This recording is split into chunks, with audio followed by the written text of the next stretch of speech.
ఎంత క్లాత్ ఉన్నా సరే ఫ్రిల్స్ అన్నీ ఇలా ఈక్వల్‌గా రావాలి అంటే ఇలా కొలుచుకోండి. ఫస్ట్ డాట్స్ వేసేసుకోండి బాడీ పార్ట్‌కి. ఇప్పుడు క్లాత్ ఎంతున్నా సరే దాన్ని ఇలా కరెక్ట్‌గా కొలుచుకోండి. నేనైతే డబుల్ ఫోల్డింగ్ మీద కొలుచుకుంటున్నాను. అందుకే ఇలా డబుల్ చేసుకున్నాను. ఎందుకంటే టేప్ సరిపోదు కాబట్టి. ఇప్పుడు ఖర్చుకి అటు ఇటు కూడా ఇలా వదిలేసుకోండి. ఎంత పెట్టుకుంటే అంత. 4 ఇంచెస్ మైనస్ చేసుకోండి వచ్చిన క్లాత్ మొత్తంలోంచి. 68 వచ్చింది. ఇప్పుడు ఈ 68లో మనం ఫ్రిల్స్ పెడతాం కాబట్టి ఎక్కడ పెడతామో అక్కడ బాడీ అనేది ఇలా కొలుచుకోండి. 16 వచ్చింది. ఇప్పుడు దీంతో దీన్ని డివైడెడ్ బై చేసాము అంటే 4.25 వచ్చింది. ఇప్పుడు క్లాత్ పైన 2 ఇంచెస్ ఖర్చుకి వదిలేసుకొని ఈ 4.25 అక్కడి నుంచి మార్క్ చేసుకోవాలి.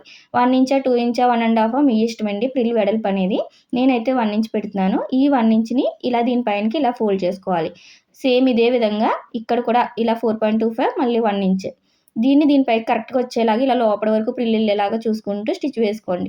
చివరి వరకు ఇలా పెట్టేసుకున్నాక మనకి ఖర్చు మాత్రమే ఇలా మిగలాలి. బాడీ పార్ట్‌ని పెట్టుకొని ఇలా చెక్ చేసేసుకోవాలి. ఇంకా క్లియర్‌గా కావాలి అంటే కింద లింక్ ఉంటే చెక్ చేయండి. నచ్చితే లైక్ చేయండి.